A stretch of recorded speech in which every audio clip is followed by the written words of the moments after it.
Hi guys, in this video we're going to be discussing about the SQL Apply operator and more specifically the Outer Apply operator. And the Outer Apply operator is basically the same as the Cross Apply operator because it actually operates on the right and left inputs. And left inputs can be a table expression, it can be a query, and the elements from left table can correlate to right table expressions. But the new thing about the Outer Apply is that the left side or the left table is basically preserved in this kind of operator. What that means is basically it includes the results from left rows that are basically return nothing or an empty result set, or in other words, null values. So let's have a closer look at the example in order to better understand. So we've got the SQL Server running right here, and I've got the AdventureWorks 2012 database. In that AdventureWorks 2012, we have two tables that we're going to be working on in order to understand the concept of Outer Apply. So the first table I've got here is the production.product table. So let me go ahead and execute the query on that one. If I hit the execute button on the product table, it's got 504 rows. And if I go ahead and with the other table we've got here is the cost history table, so which is the product cost history, and it's got 395 rows. So what this table is doing basically, it is recording the cost change in the products. So if you can see here that the product ID 707, the product 707 was actually changed three times. So I've got the modified date, the standard cost that was changed basically for 707. So we got some of the products that are listed here. For some products, there are some products in this table which will be modified, and in this case there will be some products which will not be modified, which will not be listed in this table. So what we're going to do is we're going to be actually creating a table valued function. And if you want to learn on how to create table valued function, you can also refer to my video on creating table valued function. But I'm just gonna go ahead and create a table valued function, which would be pretty much on this production.product cost history table.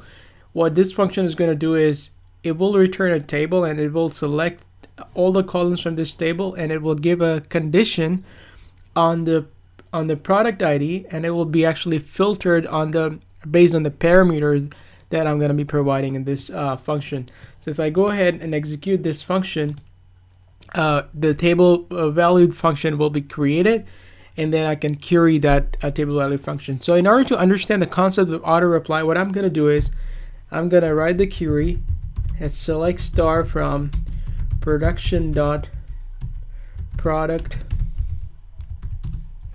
and let's give it an alias p, and then I'm going to say Outer Apply, and then I'm going to specify the function, the table value function that we just created here. So let's say fn underscore prod cost history. And then in the parameters, I'm gonna give the reference to the first query, which is the first alias, which is p, and I'm gonna reference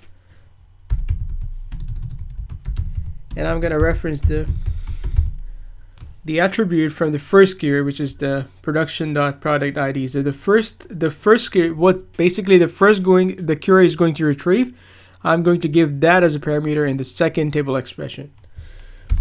And let's give it an alias as well. Let's call it C in this case. So if I go ahead and run this query,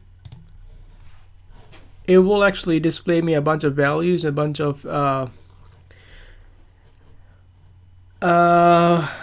columns as well. So we've got all the columns from the first table, which is the product table. So I've got the product ID, name, product number, make flag, color, and things like that from the first table. I've got some attributes from the second table as well, because it's displaying everything, all the columns. So if you can see, if I scroll here, I can see that there's some There are some columns in the second table, which is basically the product cost history table, because this table expression is referencing, it's got the query which is referencing the cost history table. So I've got the columns from cost history table, which is start date, end date, the standard cost, and the modified date for every product that I'm passing. So what I'm basically passing is I'm passing the product ID, which is select star in this case. So select star from production.product. So it's basically selecting star, selecting all the rows from the product table and passing it one by one to this table expression. So for some values I can see here, and this is basically the concept of Outer Apply, that what Outer Apply does, and this is where the difference between Outer Apply and Cross Apply comes into play, is that for Outer Apply, it actually passes all the values from the product table, which is basically this query. This query would actually pass all the values, irrespective it would actually have a matching result set or not. So we have some products, we have some product ID in this case, which are basically null because it doesn't have a matching result set. But if you actually scroll down here, we can see that there are some products which has a matching value for their cost history. So that was basically the concept of Outer Apply. I hope you understand it, and I hope that's clear with the explanation in the video. I hope you like it. Thanks for watching, and you have a great day. Thank you.